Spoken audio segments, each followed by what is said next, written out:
Good morning, everyone, and welcome. My name is Jeff Bleemeister. I'm the Executive Director of the museum, and it's really a pleasure to see all you folks out here today. Thank you for coming out. It seems like it's been a long time since we were able to have something like this. So thanks for attending either in person or via Zoom. And for those of you who are here, thank you for practicing our social distancing and safety, taking our safety precautions to heart. We appreciate that, and we hope we'll be able to have a lot more of these kind of events going forward into the season. So with that, I'm going to save all the introductions. We're thrilled to have Lynn here today, but I'm going to let Bill Sangrey do the introductions. Bill is one of our lead volunteers here. He's a volunteer of the year. He's also put together a wonderful Hemi display that I hope you all take the time to see after you're done with this program. Bill, thank you for doing this. Would you please come and take over and introduce our guests? Thank you for coming all. I'll refer to my notes. This is the first museum Zoom talk. So I ask your forgiveness if out there, particularly remotely, to forgive us for anything we stumble on. We're taking some baby steps. In the future, I hope to do some more things. This is a challenge, just getting this done. Again, thank you. And it's been my pleasure to know Lynn Paxton for several years. Relatively new. I'm relatively new to Pennsylvania. So when I moved up here, EMMR was a new thing to me, and Lynn Paxton was a new thing to me. I will tell you something that when we first trialed this, we had a 6-foot cord on the microphone and decided that probably would not be long enough for Lynn. I don't think you can hold him down within a 12-foot radius when you get right down to it. He's got a tremendous history, racing, and he's a curator of the EMMR. I think that's your title, isn't it? Or he runs the place when you get right down to it, I think. But we are certainly pleased to have him. EMR was tremendously supportive in this effort with the Ardun engine that's here, the Donovan engine, Ed Pink Donovan engine upstairs, and the 2 open wheel cars, the Offie and the number 8 car. So without any more, Mr. Lynn Paxton, we appreciate you being here. Have a good time, everybody.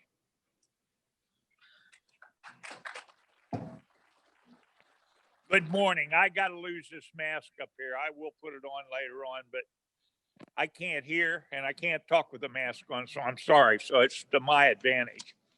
What we're going to do a little bit is they told me what they wanted to talk about, and later on we're going to talk about the history of the Hemi, Pew Joe's part in it, Miller Offenhauser, Ardun in 1947, of course, Chrysler's 1951 version of the Hemi. Anybody know when the first Hemi won at Indianapolis? Anybody? I just wondered. We'll get to that too. All right. 1921. And what's unique to my deal is I got to spend a weekend with Duntov, and what a tremendous weekend. He was a gentleman. His wife was really nice, and we'll get into that a little bit later too. I'm going to give you a little background on me. I was born and raised in Mechanicsburg, Pennsylvania, on Route 15, right by where the turnpike cross. We were only about 3.5 miles from Williams Grove. My dad had the last garage in Otter Court before he got to the Grove. So I got to see a lot of racers in my younger days come through there. My dad was a pretty fair mechanic. The first car that he restored, I remember, was a 1904 Rio truck. Anybody lived around Mechanicsburg, Houck Hardware was the old hardware store in Mechanicsburg. And this was the first non-horse-drawn vehicle in Mechanicsburg. So that was pretty nice. I think he bought it in 39 and ended up trading it in to buy a 15 Model T. He did that in 50-51, restored the Model T. We still have the Model T. It's still restored to 1951, but it's pretty presentable. I'll correct that. It's all original except for the right front fender has been replaced. It's not replaced, it's been repaired. And that's a whole nother story that somebody else would tell today anyhow. So that's called a mistake on my part. Anyhow, that Model T, I remember going to Devon to the spring meet or the fall meet. And then, of course, in 1954, I remember going to the first Hershey meet. And we still have the Model T, and we still got the little plate for being here in 1954. So that thing goes back a long way. In my later 50s, not my later 50s, but in the 50s, I was a Ford man, flathead Fords, a lot of old Fords and everything. But I saw this thing that General Motors is going to build, this Corvette. And I thought that was pretty interesting. I was interested in it. But then when I saw it was a 6-cylinder automatic, I lost interest completely. For those of you who don't know, Duntov went to work for General Motors in 1953. And although he didn't design the Chevy V8, he was the one that put the punch into it. And if I have several copies of the letter that he wrote in 53, telling them how Ford, the hot rod market was all old Fords and everybody ran flatheads. And he thought that if Chevrolet did it right, and they brought this V8 out and put some punch into it, that it could take over the hot rod industry. And little did we know, in the 50s, until we got into the mid 60s, there's probably more Fords running around with Chevy V8s in than there are with Fords. He did what he said he was going to do. I was amazed at the things he did, like in 1957. Chevrolet, the first production car that put a horsepower per cubic inch, 283 cubic inches, 283 horsepower. Of course, it had fuel injection. It was on the Corvette and also on the 55 Chevy or 57 Chevy. But I thought that was pretty interesting. And all through his career at General Motors, which lasted through 75, he was an innovator. The Corvette, the Duntov cams, they were the high performance cams for the Chevrolet. What a lot of people don't know, that original design was for the Ardun overhead conversion Ford. All he did was have him change it over for the circle for the Chevrolet, and that's where the Duntov cam came from. If you don't believe me, read the Corvette book over here. It explains that right in there. So Duntov he was an engineer. He was taught in Europe.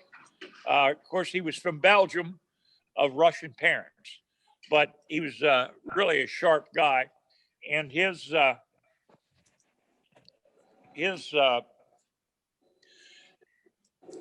being had to do with motors and what have you.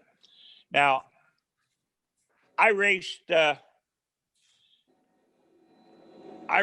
23 years, and we went pretty well. And later on, I got a chance to have one of Duntov's ZL1. If you remember, the L88 was the big block Chevy, and if you use the ZL1 block, which was all aluminum, it made a tremendous package. It made a lot of horsepower. Well, that Duntov liked them. Anytime he had to send horsepower somewhere, he made sure it was a ZL1. And I was lucky enough. My engine man was Billy Gettle from Lebanon, and he found us one of those blocks. We still have it. It's over at the museum. We called it patches because every time we took it apart, we had to weld it up or put studs in it or what have you. But we were pretty successful with it. We beat the World of Outlaws several times with it.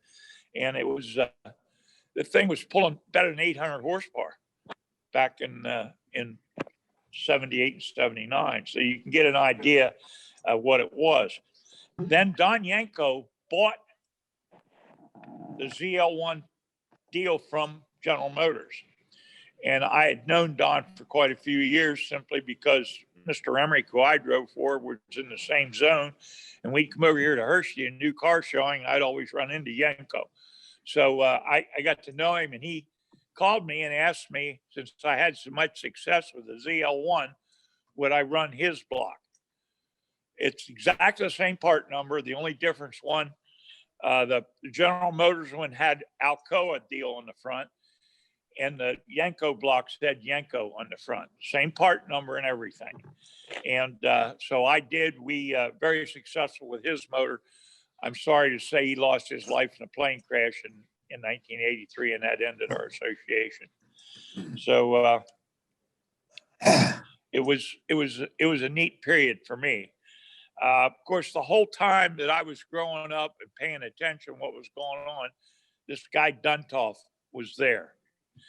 And me restoring cars and things like that, I restored an old dirt track roadster, and I had bought an Ardun set of heads and stuff. So I built this Ardun engine and stuck it in this roadster. I have pictures of it. In fact, there's pictures over here of it with Duntov actually signing this poster. Watkins Glen. There he is signing that poster right on the hood of the car. I got a call from Tom Turner from Texas. Tom Turner was the guy that restored Duntov's alley. And he was going to bring it to Watkins Glen to reunite Duntov with it. They called it the Ardun reunion. And since I had a running Ardun, I was an invited guest. So I was very, very thrilled to be able to go and meet this guy that I had learned about over the years, and to be able to maybe talk to him a little bit. Well, we actually did better than talk to him a little bit. Him and I had a mutual friend. His name was Jimmy Shaw. Jimmy was, he used to help Ted Horn back in the good old days. He had Shaw Bolander had a garage down in Gasoline Alley in Patterson, New Jersey. And he actually won the URC championship with an Ardun powered car. There's a picture of it right here. Bert Brooks was the driver. And Duntov always thought that was amazing that he had got that engine perfected to where they could win a season-long championship. I think they won 14 races that year. So that he kept that Ardun together pretty good. And then the next year, at 55, I think he won the championship with the Ardun again.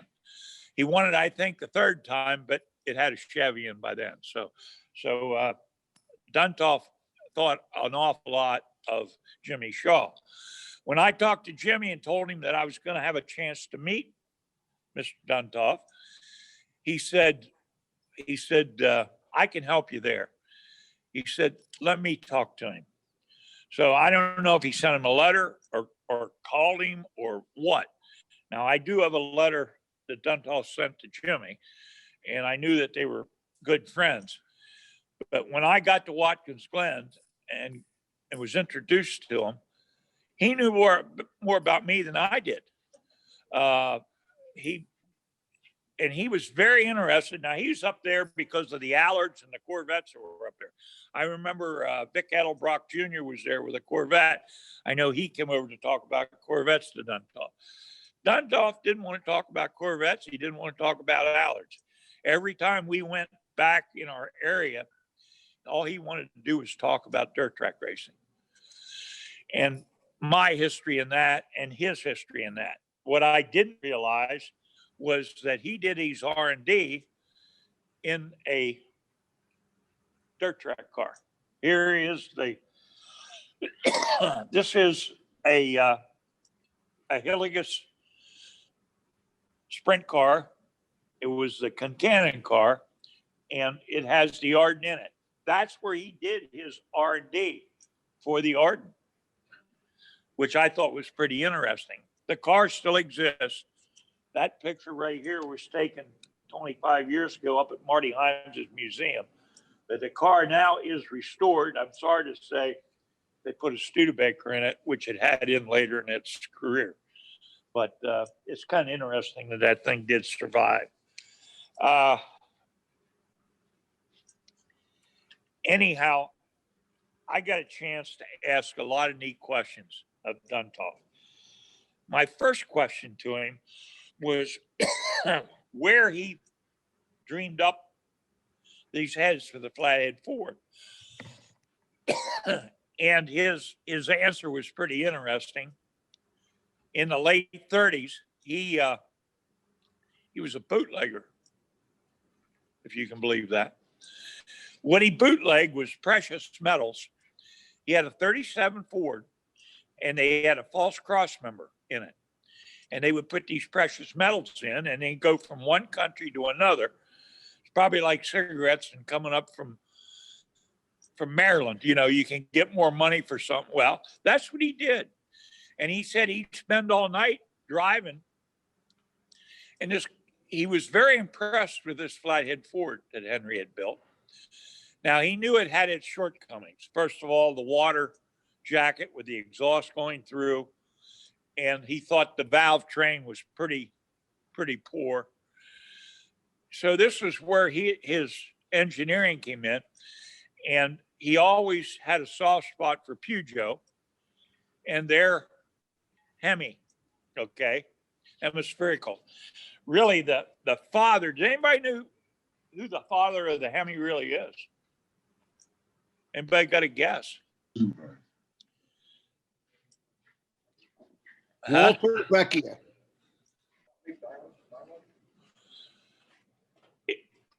Walter Vecchia. I have, excuse me here, I have a film here. Ernest Henry is the gentleman's name. Anybody wants to find out about him, he's the guy that designed the dual overhead cam, 4 cylinders per, or 4 valves per cylinder, the head. Now, it just happens that that design also made for a perfect Hemi, okay, with your 4 valves per cylinder. And he's the first guy, thank you. He's the first guy that did that. There's other people that did other things, but from 1911 to 1920, they won all kind of Grand Prix. And they sent a Peugeot over here in 1913. And of course, it had won the Indy 500. So there's the answer to that question I asked. 1913 was the first year a Hemi won the Indianapolis 500. Now, this Ernest Henry, he was the engineer, and it says that Egypt must have been a very smart guy. Anyhow, Duntov thought he was a pretty smart guy, because even Harry Miller, who you know is the father of the Offie and the Miller engine, he gave all the credit to Peugeot also. That's where it all started, this hemispherical combustion chamber. And this Henry was the guy that did it. Another thing I asked Duntov was how he got involved with building these heads for the flathead Ford. Well, him and his brother got over to the United States by the skin of his teeth, getting that away from Germany and away from Europe just in time, because he was Jewish and Hitler was not going to sit well with him. So they were lucky enough to get out of the country, and they started this Ardun Motor Corporation in New York. And at the time, Henry Ford was looking for improved horsepower for his big trucks. They had the flatheads in there, but they didn't have quite the horsepower they needed. So he had Duntov build this hemispherical heads and stuff for the Ford trucks. And I have in one of my deals over here in the New York Times, it says truck engine, new truck engine in 1947. So he put it on the market in 1947. Now, they build them and they put 3 or 4 in trucks. Now, if anybody's ever fiddled with a flathead, you know you could put a brick on the throttle and go in and have breakfast and come out, and the thing would still be there laboring. Well, when you put these Ardun heads on, it made the engine so efficient, they blew 3 of the 4 up. So Henry said, no, I'm not putting up with that. So he built a bigger flathead. Now, Duntov's got a problem. He's got to market his engines as aftermarket. And as you know, I don't think there was any more aftermarket stuff than for Flathead Ford back then. But the most ultimate speed equipment was the Ardun heads. They were limited production, but price-wise, I have a price list over here. They were right around between $600 and $700, which really, considering, wasn't that bad. And you could put it on a 100-horse block, and at 5,200, you'd have 175 horsepower just by bolting that on. So that was pretty good. Now, this particular engine right here, if you look at it, on this valve cover, it says Ardun, R's off Duntov, and it says New York. That's where the first production was done. Now, when he started marketing these in England, it had to do with import duty or something. If you look at this other valve cover, the New York's been machined off. There's a plate on it that says Made in England. And they tell me it had to do with marketing from England. And, you know, they were playing games. Now, the question I had was, where were they produced? Well, the first grouping were all produced in New York. Now, how many were produced in England? I don't know. I've seen some valve covers that say they were raised. In other words, they weren't just a plate, and some of that could have been made in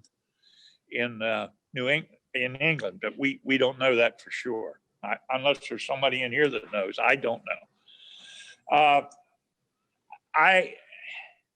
Asking questions at Duntov was really a fun deal. I asked him and I point blank, I just asked him, I said, okay, you worked for Ford and you went to work for General Motors in 1953. Did you work for Chrysler Products? And I remember he looked at his wife and he looked at me. He said, no, and I never patented it, and they copied it to a T. Now that was his thoughts that particular day. So any of you Chrysler people that want to say that there was the first production was 1951, bullshit, 1947. Okay. So I'm just telling you what Duntov said. And he wasn't wishy-washy about it. I mean, that's the way he felt. I could see a little anger in him. I also asked him about the V860 Arduns. Now, they're the rarest ones of all. He never really liked that design. He did help in the design of it, but there were some things he didn't like. The one thing is, and they look completely different than the big Arduns. They're very, very rare. They actually have, instead of one big valve cover, they have 2 humps on them. And the problem he didn't like about them, he didn't think they were efficient enough because they ran a second little push rod. In other words, to get up from the rocker arm down to the valve, you had to run 2 push rods on, I don't know, it was the intake of the exhaust, and he didn't like that. Now, I have 2 of them in a midget over here. It's the only 2 that I've ever seen. There were less than 10 sets made. And you talk about scarce as hen's teeth, the V860 about as scarce of item as you're ever going to see.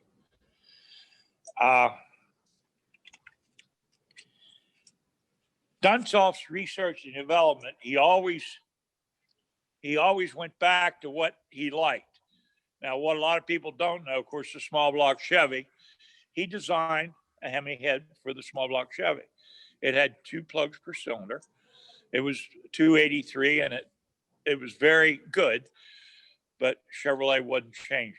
Okay. Now the big block Chevy, that is a semi, let's call it a semi Hemi, much like the Chrysler Hemis are today. They're not a real Hemi. Let's call them a semi Hemi. They're very close. And the big block Chevy was the same thing, the way the valve arrangements and stuff was on that.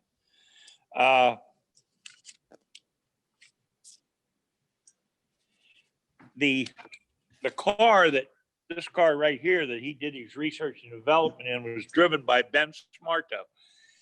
And it won a 3A race at Hagerstown in 1949. Now that was real early because 49 is the first year that Hillegas made a 2-frame sprint car. So that would, as far as I can tell, that is the first win ever for a rail frame or a tube frame Hillegas sprint car.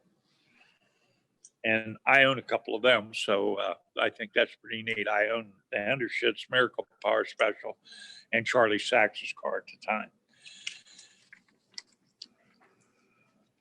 Now, Peugeot, of course, we all know that they were the start of the whole thing, and it's Ernest Henry. And then, of course, Miller and the Offenhauser. Miller never quibbled. He always said that it all started with Peugeot. And of course, his Hemi. And then, of course, Ardun. And as far as I'm concerned, the father of the Hemi was Ernest Henry. So I pretty well went through most of the stuff I want to. Let's go to Q&A right now and see what we got. Anybody that's got a question here that they'd like to answer or ask? Yes. Do you know how many cassettes they made for the water?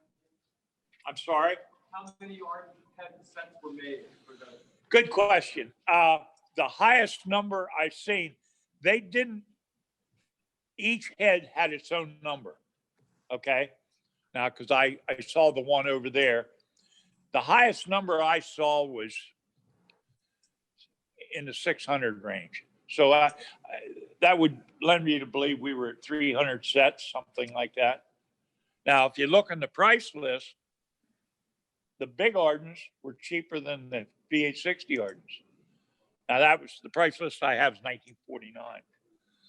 Okay. Now, as far as I understand, there's less than 10 sets of the V860s because they weren't efficient enough.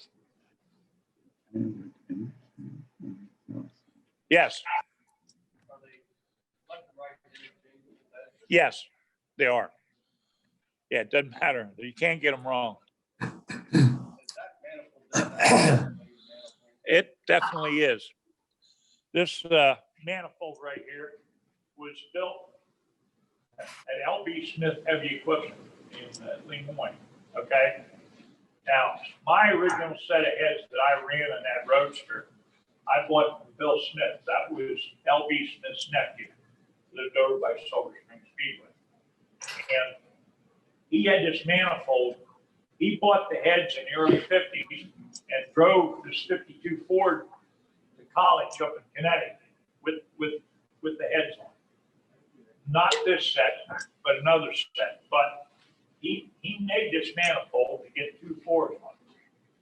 And it's quite a piece of work. Anybody that's ever welded anything up realizes that you weld like this, it draws, you know. It'd been a lot better if you just piped it off and used rubber, but I can imagine what it took to get this thing straightened out. It had water pipe through it, and but I hate to think if you had that made, what it would cost to have that made. Thank God he knew how to get in the back door to LB Smith Heavy Equipment. On today's market, he probably spent a couple $1,000 to build that animal.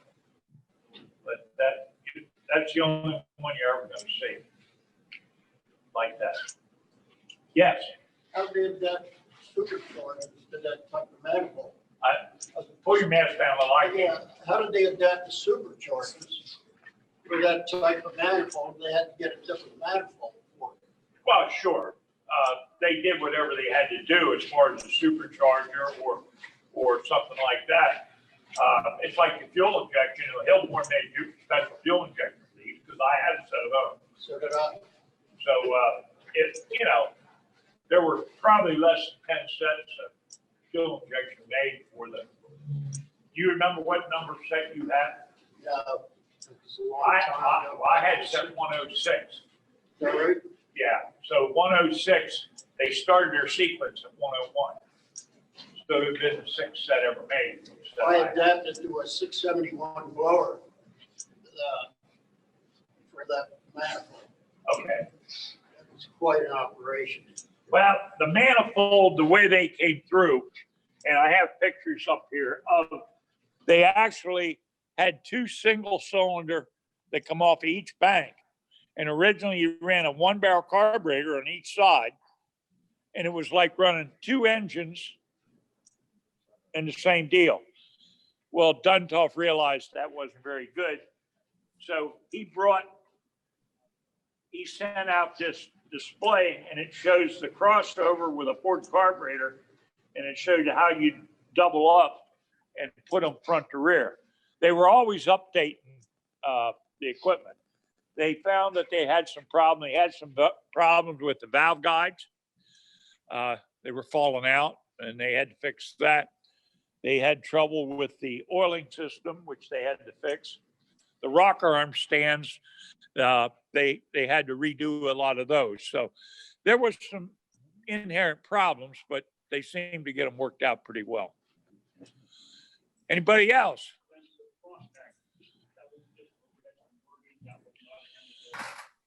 Frontenac did have a Hemi head, but do you know who Frontenac was?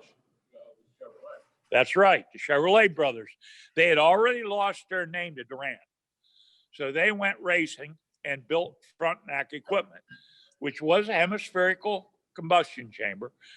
They had what they called a stagger valve, which is a cross flow. They really built some really neat stuff. There's a lot of aftermarket stuff built for the Model A and Model B Ford that used a hemispherical combustion chamber.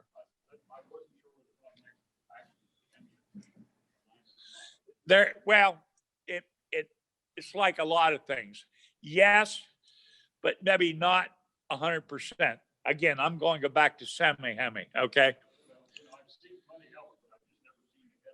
Yes, yeah. Well, as you can see, that's why I tipped that head up. Pretty simple to see, what a Hemi is. And sometimes they're in a confined space. You have to alter it a little bit. And those are the ones we call a semi-Hemi. They were. Now they made, most of the Offenhausers were 4 valves per cylinder, but they also made what they called an 8 valve, which was 2 valves per cylinder.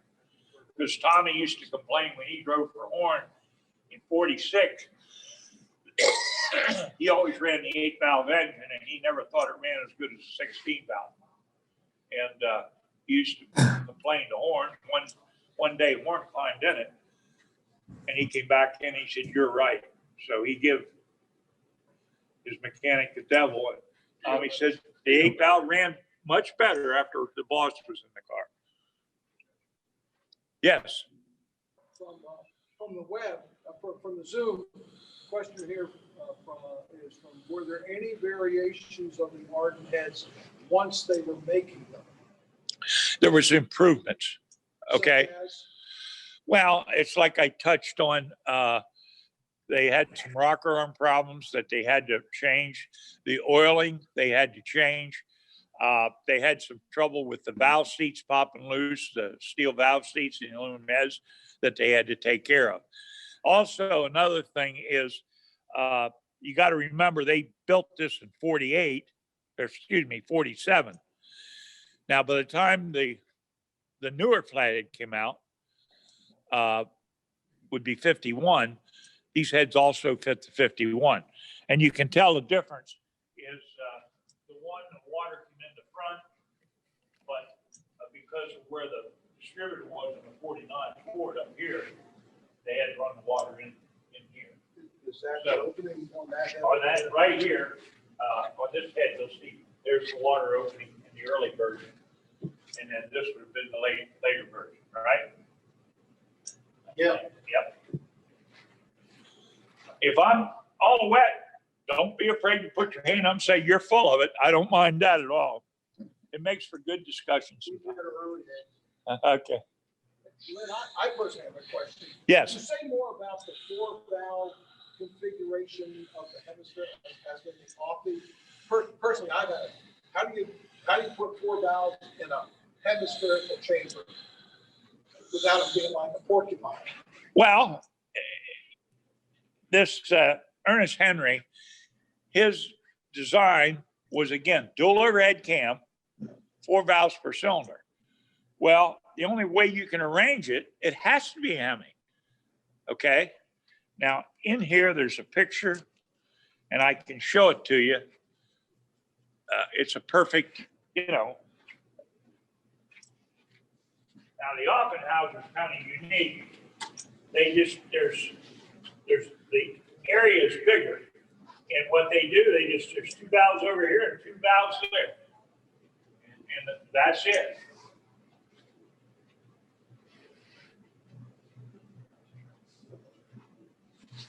Doesn't that spread them out? Well, it's all about flow. Okay. And the more air they can get in and out of there, the more efficient it's going to be. Now, this Henry designed that because of the overhead cam and the 4 valves. But what he didn't realize is to get that layout to work perfectly, it had to be a Hemi. So he designed a Hemi, even though that wasn't his desire. Okay. And I consider him to be the father of the Hemi. Yes. Do you know the whereabouts of the Duntov R&D sprint car? You may have answered that. Yes, I do. It now has it's restored with a Studebaker in it. I believe it's in the New England area. Is it privately owned or? It is privately owned, yes. Excuse me. Hilligus built roughly 40 sprint cars from 49 to 60, all tube frame cars. And believe it or not, I have a register. And of those cars, 31 or 32 of them still exist. There's only one car that we're tracing right now that we know we can't find out what happened to it. We don't, a couple of them we know they were destroyed at such and such a point. But the one car that we've traced, we can't, that's the only one that we can't figure. One that just showed up in the last, 10 years ago was the only Champ car Hilligus ever built, the tube frame car. And that car now just came in from California. It's being restored in southern Pennsylvania. So he's really excited to get that. That's a one-off. There was a follow-up question to the question I asked from Zoom. A comment that to accommodate the 4 valves, it took a pent head design. That was the thing. Well, it's the degree. I'm not into that, but it took a certain degree angle of the valve to get the clearance. Okay. I would have.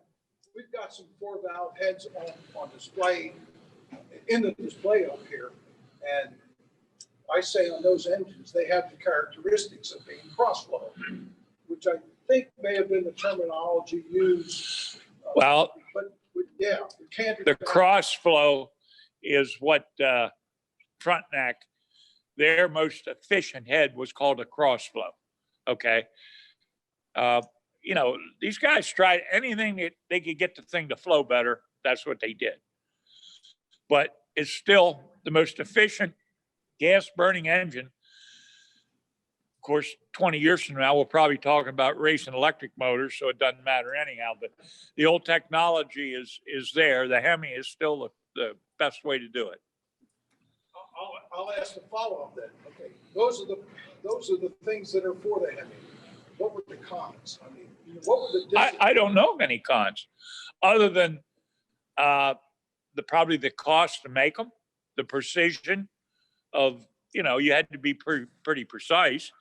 But I think the cost of manufacture would be one thing. It's a lot easier to make a flathead or something like that. And then you went to the overhead, a little more technology. 392 Hemi, they had it right 3 weeks of time. Well, any of those first motors, the Cadillacs, the Oldsmobiles, the Chrysler Hemis, that's why they were all successful putting them in race cars. But where there's a weight factor, a lot of those people still ran the old flathead Ford simply because they weren't as heavy. And what was nice when the Chevy V8 came out, it was lighter than the Ford flathead. And then when you made them out of aluminum, which Duntov, anything General Motors cast in steel, they cast in aluminum. And you might not be able to buy it, but I guarantee it was being run. Roger Penske was running aluminum small block back in the 60s from Chevrolet. Yes.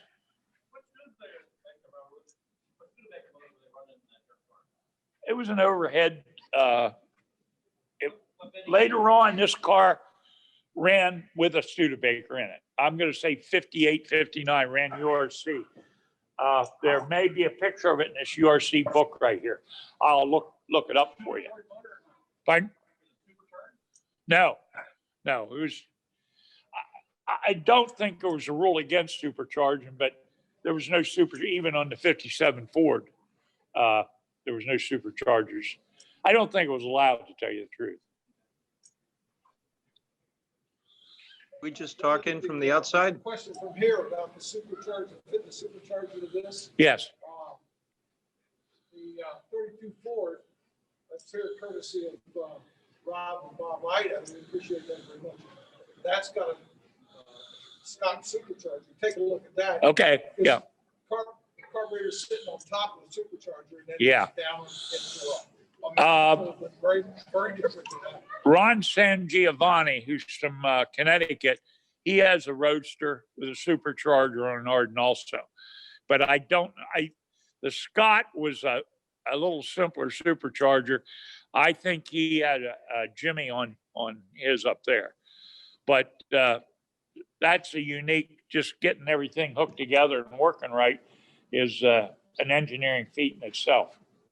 One also ran over 200 mile an hour in the belly tank with a Bonnieville flathead. Yeah. The first Ardun to run at Indy was brought there by A.J. Watson. Now, it didn't go fast enough to make the show, but it was a Ford dealer out in California, and the first run that come there, Watson came there with an Ardun. Now, the Granatelli brothers, they also, Grand Corps was the name of their company. They also had an Ardun, and I don't think it was fast enough to make the field in Indy either. Anybody else? Yes.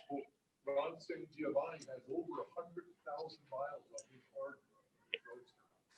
Yes. And that's without tearing it down every year. Yeah.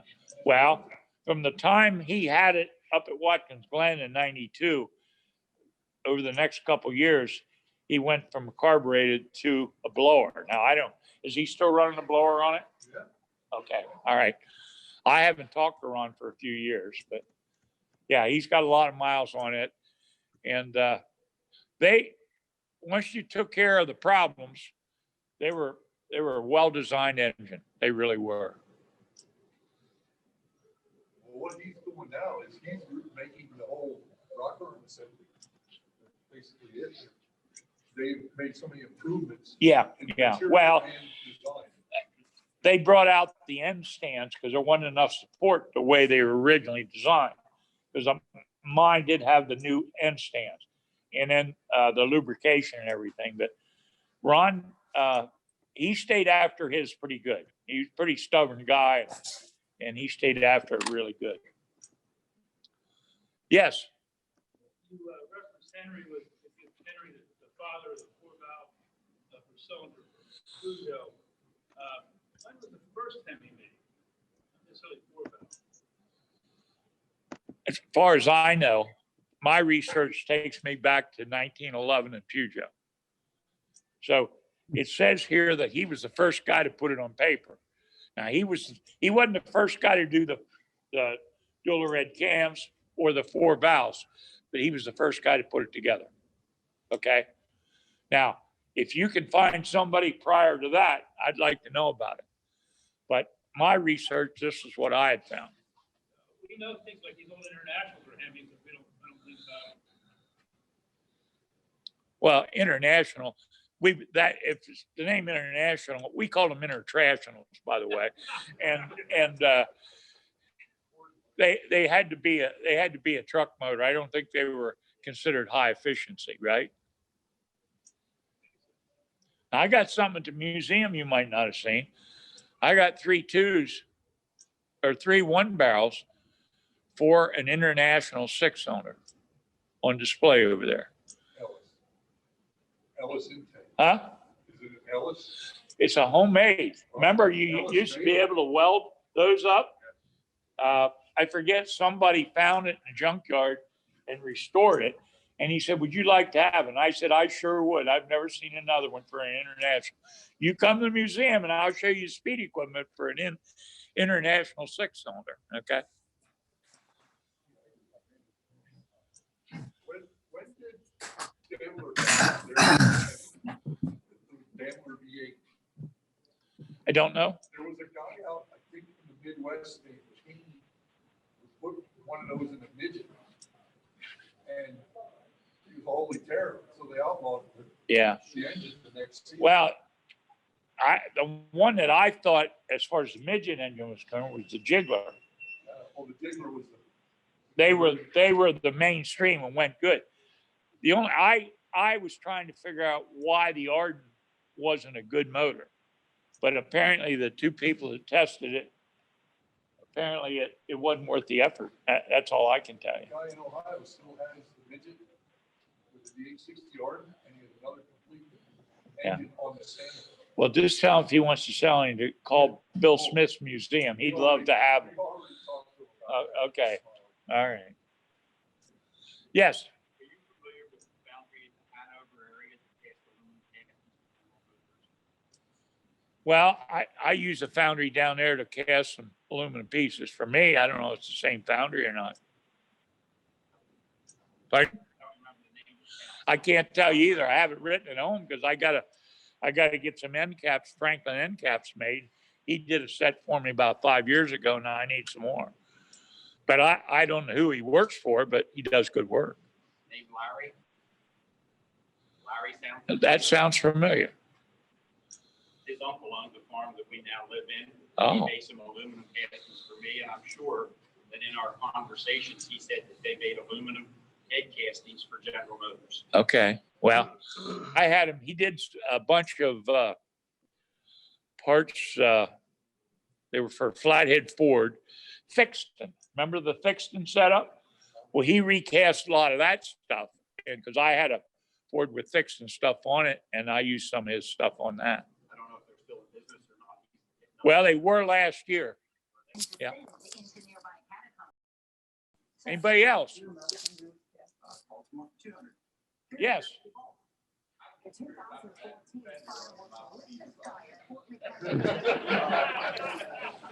Thank you, son. You want to repeat the question? I'm not sure. Yes, he wanted to know about the unoriginal fender on my father's Model T. Well, I'll explain it to you as best I can. I didn't blame it on you. The 100th anniversary of the Farmer's Fair at Dillsburg was coming up. Actually, it was the year before, and that was 2015. And Bob Schultz thought it would be a good idea if we'd use my father's car. It would be 100 years old, and it would be the 100th anniversary of the Farmer's Fair. So I agreed to take it in and run it in the parade. Now, I don't run the thing as much as I should. So it sat out at the garage Saturday morning. Of course, it's a cranker, and I like my arms and my thumbs. I don't like cranking it, so I strap start it, which I've done many times.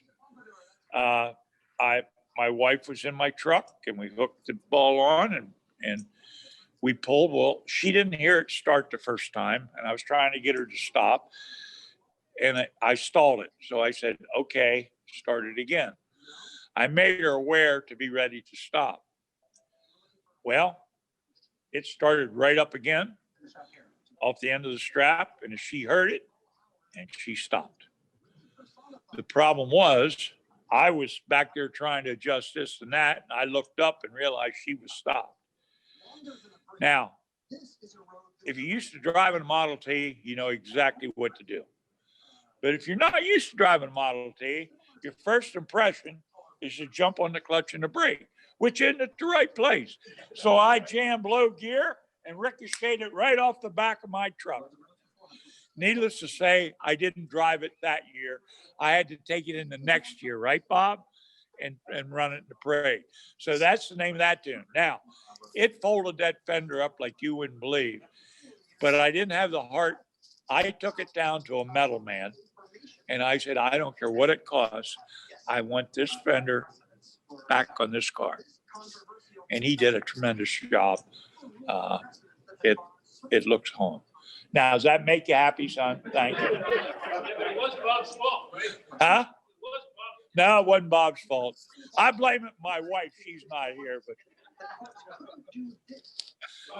I can tell you from my own personal experience, I failed Model T training here at the museum, this was Sangrey, because of who the hell would put C on that pedal? It's a clutch. I know. And the problem is you got big feet. And those early pedals are only about this wide and only about this far apart. You could just take one foot and smash all three of them right down. Now, I will tell you, if you do that, it will stop. Okay, it will stop. One more. Yes. Dave Lighty said a couple of years ago at the chocolate field, his neighbor had the R&D car there for sale. Yes. The Hershey. Yes. It was AACA certified, I guess, by you. Probably. Right? Yeah. But there was no mention of it having a connection to Duntov. Gay thinks it's still available. Yeah. Well, the car was in the last 6 months for sale. I was disappointed because when the car went to where it was, it had an Ardun with it. And I think they sold the Ardun off and put the Studebaker in. To me, it would have been a lot neater if they'd have put it back the way it was when Duntov did the R&D with it. And I don't know where this will go. The question from the Zoom, does the name Cotton Worksman mean anything to you? It does not. WERKSMEN. So Is that I know Don Orozco built roughly 30 sets in California of the Arduns. And then he sold the patterns to somebody I think that's producing them now. And from what I understand, you can buy a brand new set for around $14,000. That's my thought anyhow. Gay just came back and said, damn, you should have bought the car. It was only a couple thousand apart when he saw it. So well, yeah, but the history of that car, but it's not, it's probably something they may not even know. I didn't know it till I talked to Duntov.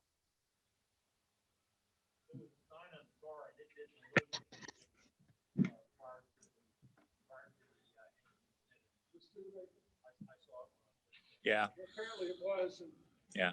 Well, it was sold. This picture is taken up in Long Island, New York, when it was at the Marty Himes Museum. He had it complete with the Ardun engine and everything.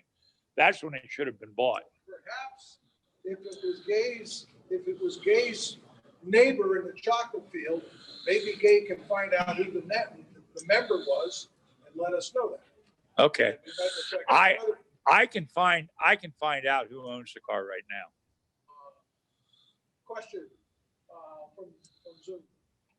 Why are, I think you addressed this, why are there block-off plates on the front of the Ardun heads on the display engine? I think you addressed that. Is that? You know what? Is that the water inlet? I'll say The water inlet are here.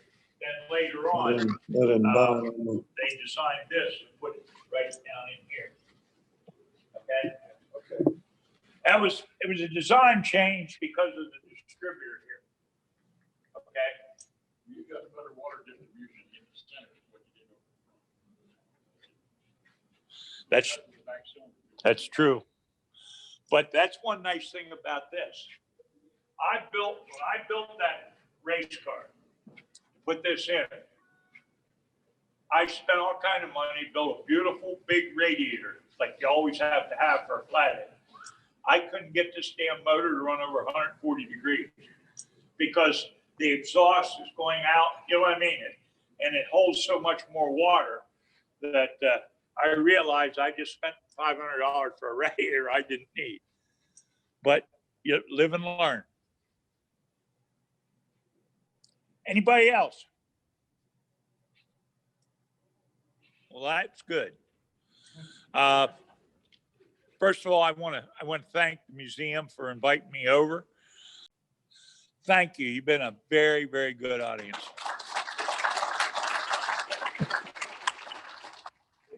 In the last 2 minutes. Let's kick it anywhere. Right. Yeah. Lynn, thank you very much. Museum certainly appreciates it. We appreciate it. The turnout we got here is, I didn't count everybody, but I know we got over 30 people. This is great. You tell them it's a $10 cover charge. No. The charge is you go up in the gift shop and buy one of the T-shirts. Oh, okay. I'm a T-shirt salesman out of the trunk of the car. That's what I'm doing. So, Matt, I wanted to thank Matt Murphy and his friend Pete that brought us the head. Want to give you an opportunity if you want to say something about that and what you're doing with it.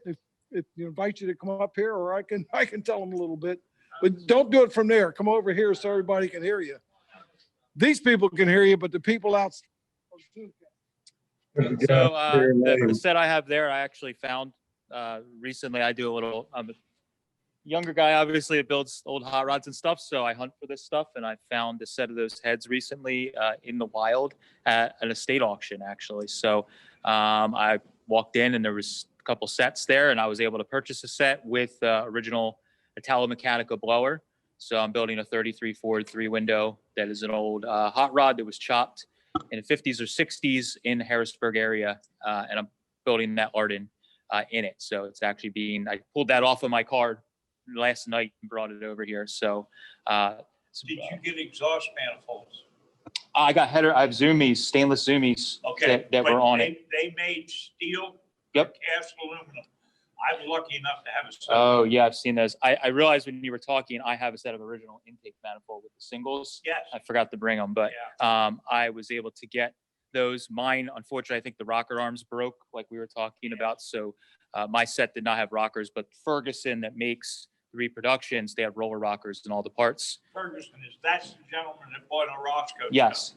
So all the parts for the modern ones interchange with the originals, which is really nice. So you could put modern roller rockers, which I plan to do, under that with better oiling, and then you'll still have the same look, obviously, but you'll have the dependability. And I think that's Ron's actually going to be doing my engine, and I spoke to him in a bunch about that, and that was the big thing. He kind of figured out the oiling, and then they went to the roller rockers, and now they're like, as mentioned, he has 100,000 miles on his engine, so they can be dependable if you get past all the issues. But my set is an early set, as mentioned, that has the water necks on either side.